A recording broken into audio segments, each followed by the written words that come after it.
I was talking to a friend of mine who was also raised as a Jehovah's Witness, and as we were waxing philosophically about the meaning of life and such, we stumbled onto the topic of George Orwell's 1984. And one of the things that came up as a direct parallel between that book and Watchtower was the use of language and how they were intentionally trying to simplify language in order to reduce the thought that would go into any sort of memory, and that would cause a situation where you do not have the same amount of criticism. Higher language, higher criticism, simple language, simple criticism, essentially is the concept behind that.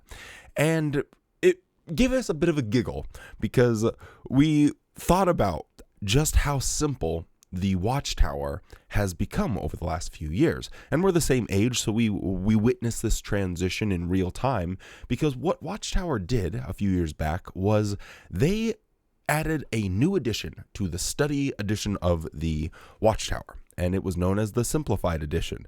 Now, the reasons for doing this were for translation. It was easier to translate. It was easier for people to understand. But the thing is I don't think that very many people were having a lot of terrible difficulty understanding those previous Watchtowers.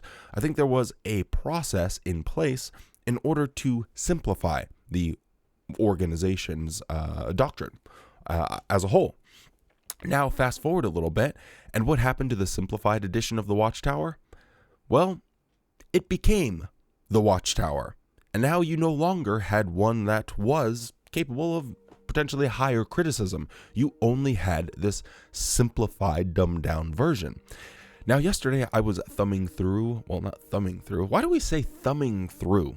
Even though we read everything online. When's the last time I thumbed through a magazine? I can't even remember unless it was like a Costco ad. Anyway, weird rant. But I was scrolling through the new latest Watchtower, and I was just blown away at how this is truly a masterclass and how this organization has dumbed down their message so astoundingly. So let's talk about it.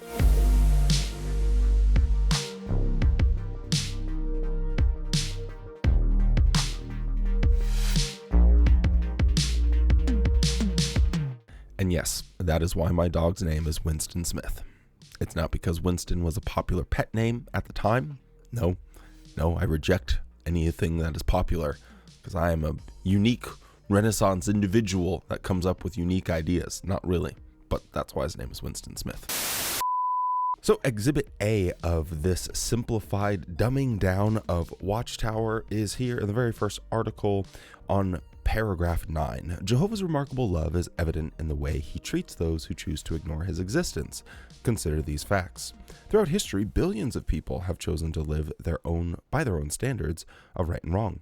Even so, Jehovah has kindly given them what they need to sustain their life and enjoy it. He has given them the capacity to have loving relationships, to raise a family, and to reap the rewards of their hard work. The evidence clearly shows that our Heavenly Father loves all humans. Now, if you went back into the 80s and 90s, you might actually see a full-fledged argument here about how God is a loving God despite some of the horrible things that he did, and trying to form some type of coherent argument about why we can say that. Here, they just come out guns a-blazing and says it's remarkable how he loves everyone who choose to ignore his existence, except for all of the people he murdered for the crime of ignoring his existence. Noah's flood, that's kind of a big one. Was Noah really able to preach to everyone? Sodom and Gomorrah, was everyone supposed to have had an interaction, seen a miracle, something sufficient where they would have put faith and belief in Jehovah the Creator? Not really. And what does he do? All of the Canaanites that are living there know nothing about this ancient storm god. How does he choose to handle people that ignore his existence? By wiping them out, by slitting their throats, sending them off to the gulag. Your young girls can become slaves, but the rest of you gotta die. Those were God's rules. We will capture your young virgin girls, keep them for ourselves, but the rest of you will die. That was God's policy towards anyone that chose to ignore his existence. So, what does Watchtower, instead of trying to circumnavigate that reality of Scripture? Jehovah's remarkable love is evident in the way he treats those who choose to ignore his existence. No, it's not horrific and terrible. It's actually remarkably loving. All of these examples we have, because it rains. And when it rains, stuff grows out of the ground that you can eat. Now, this article is talking about choose for yourself whom you will serve, and it is bringing up an obstacle that many may face whenever it comes to choosing their worship, and that is, or choosing to worship as Jehovah's Witnesses do. And one of the obstacles that no doubt people will run into in the modern era are us. Ye old apostates be out there doing apostate things, and it's real bad. So how does Watchtower shake their fists and wiggle their finger at it? Well, I don't know why I said wiggle their finger at it, but you know what I mean, like this. Wag your finger. Yeah, wiggle your finger sounds weird. Wag your finger is a normal thing to say. Okay, at least we clarified. Anyway, here in paragraph 14, we have this picture. Now, how they have this represented is pretty interesting. So, apostates, they have to be kept behind these bars, these cages.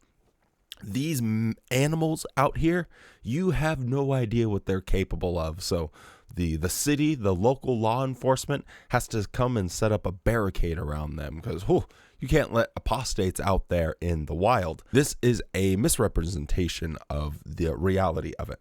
Apostates that are out there are passionate, but often not angry. There is a vast gap between those two things. Someone that is passionate might raise their voice, but maybe it's because of an experience that they've had that has left them traumatized for the rest of their life. Maybe it's left them with PTSD that it's just hard to even get out of bed in the morning. That sort of passion is the type of energy that apostates have whenever they're speaking. Consider the juxtaposition of the type of passion that Jehovah's Witnesses have for their message and how important they think it is. Witness them standing next to their carts. They look like lifeless husks. Anyone I talk to that knows nothing about Jehovah's Witnesses, or the topic comes up that I used to be a Jehovah's Witness, or that I do stuff on YouTube, anything like that. One of the most common remarks that I get now is, yeah, I feel bad for them because they look so bored standing next to their carts. I see them all the time, but they look miserable and bored. So you just take two subsets of people here. One looking miserable, bored, drone-like, almost trying to avoid eye contact with people. And you have another group of people that have a clearly defined message that is easy, simple to understand, that everyone can get behind. Tearing apart families seems like a pretty bad idea.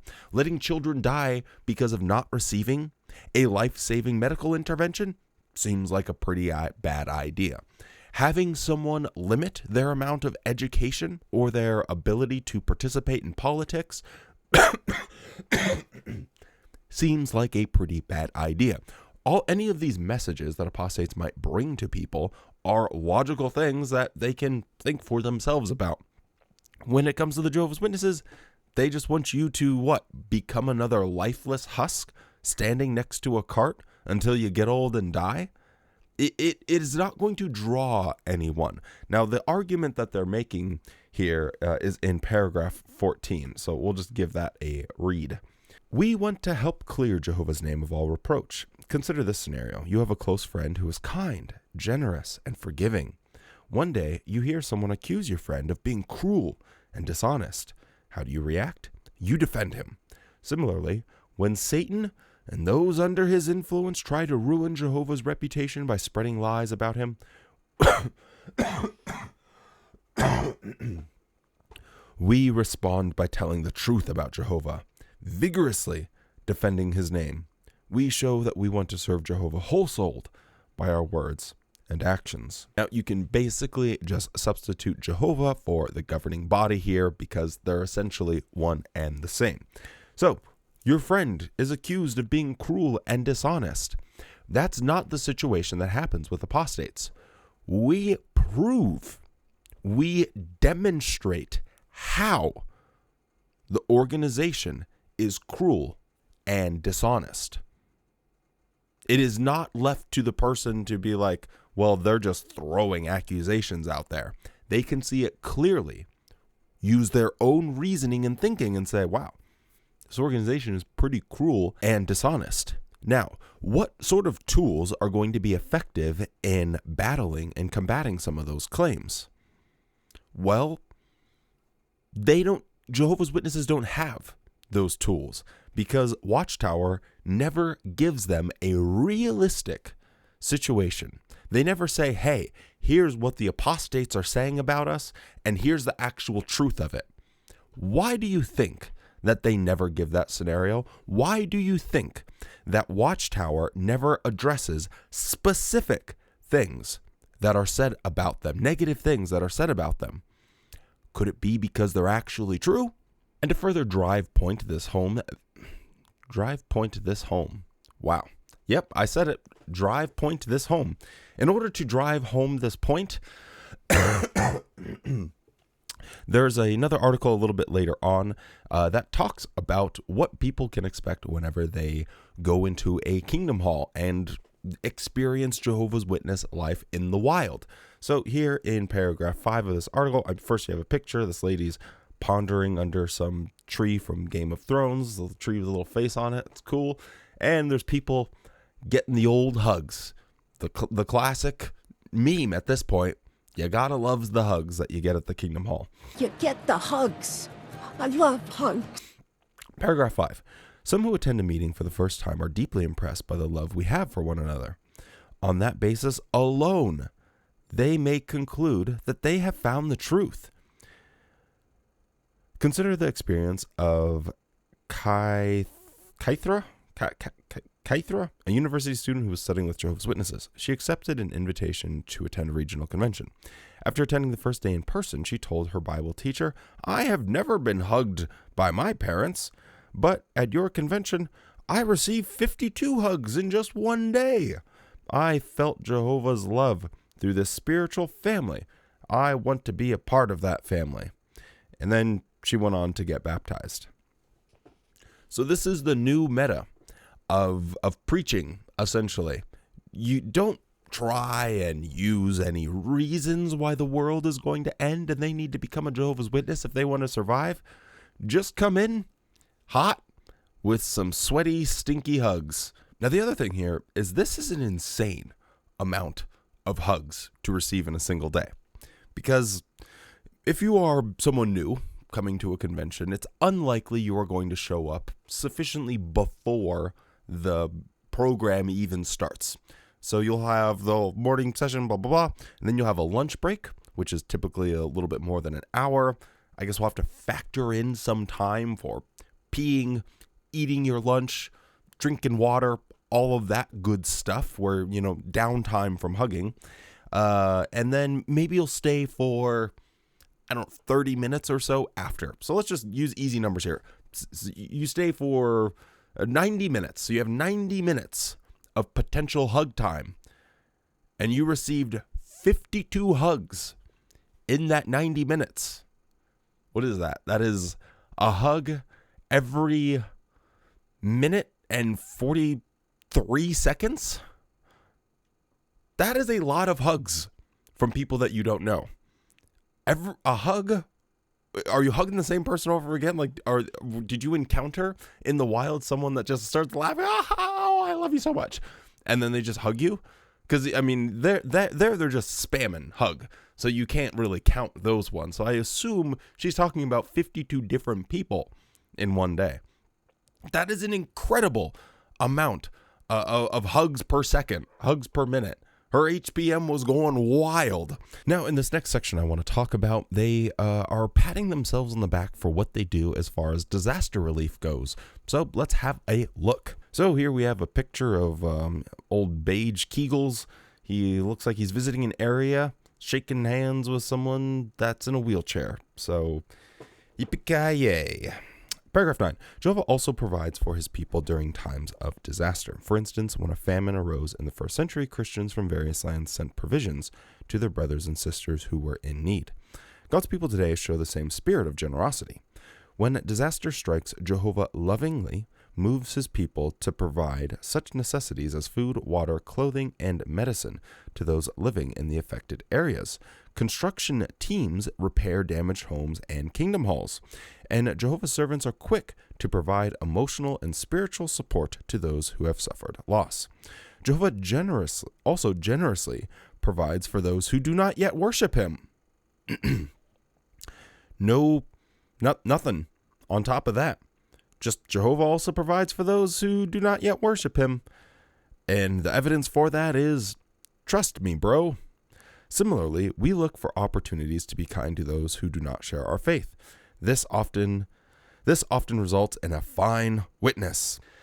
That's all cool and good that you're using this oversimplified language of, hey, we help people, even those that aren't Jehovah's Witnesses. We help them. Moving right along here, nothing to see. How do you help them? And my big question from that arises from you guys patting yourselves on the back for a embarrassingly low amount of money that you spend on disaster relief. So, for instance, every year, as of the last couple of years, they've been releasing this little section on their website called How Your Donations Are Used. And disaster relief in 2023. We don't have one for 2024, but rest assured I will laugh at it when it comes out. And here it reports back that during the 2023 service year, our brothers were affected by more than 200 natural or man-made disasters. In total, legal entities used by Jehovah's Witnesses spent over $10 million from funds donated to the worldwide work to provide disaster relief. $10 million. Now, you might be thinking, well, hey, $10 million is $10 million. That's a pretty big chunk of change, right, Wally? Well, yes, it is. We don't want to just wipe our butts with that. But how much money do they have that they could be spending to actually help people? Well, boy, howdy, let me tell you. How Your Donations Are Used construction that helps us to preach. The governing body is eager to use donated funds to provide facilities to help us carry out the preaching kingdom work. For example, during the 2023 service year, legal entities used by branch offices of Jehovah's Witnesses spent more than $500 million to purchase, construct, renovate, and maintain kingdom halls and assembly halls around the globe. That does not include their Bethel facilities, which are their massively large compounds. So if you are saying to yourself right now, well, that's just the money that they spent buying their new audio-video production center, the land for it in upstate New York, that must have to do with a lot of it.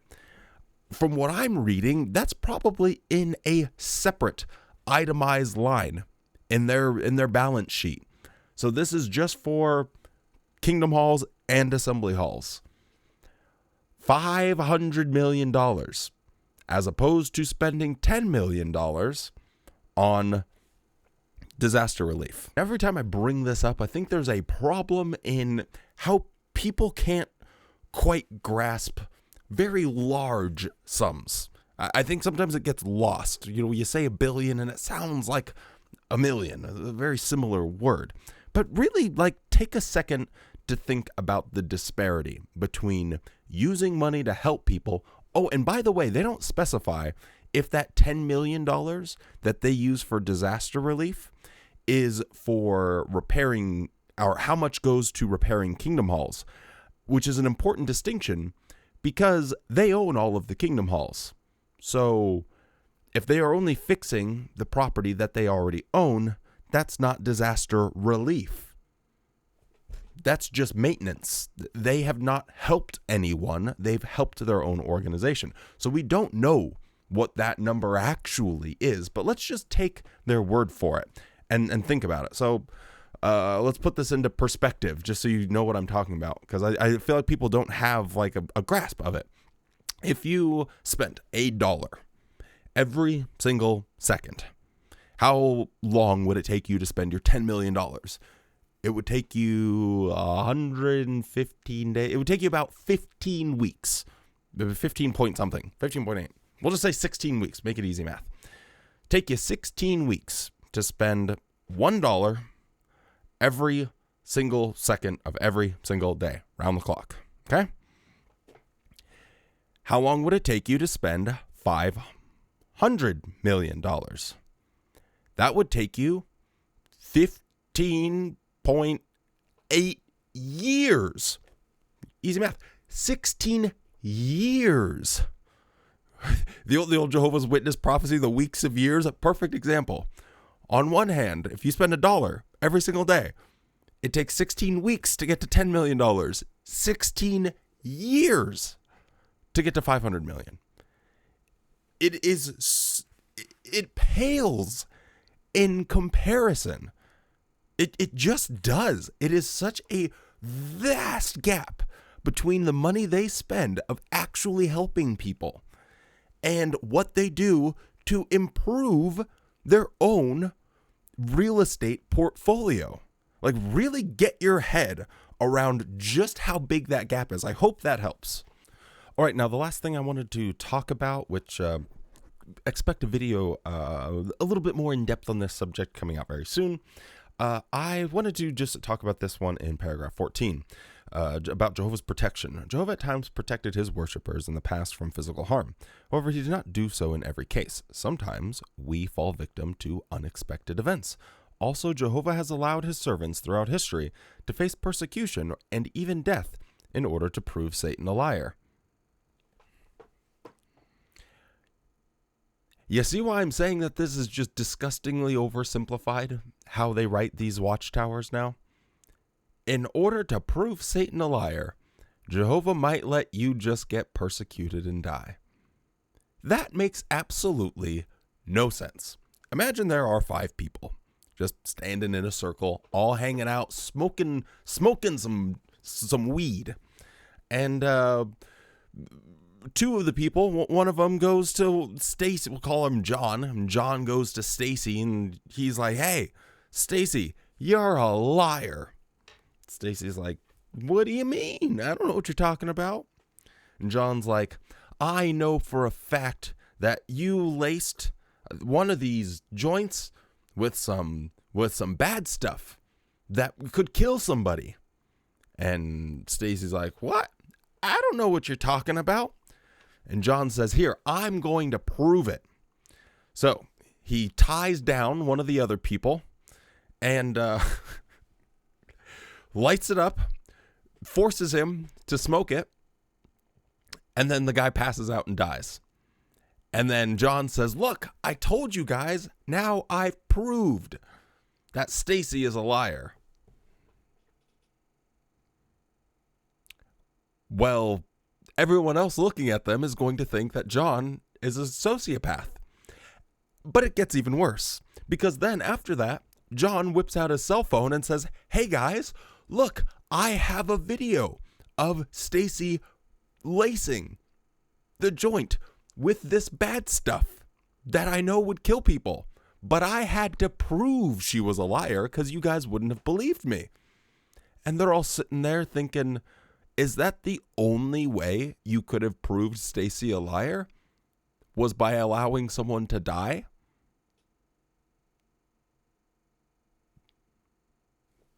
Couldn't you have just shown us the video beforehand, dog? Like, why would you do that? Your lack of imagination should not result in someone's death.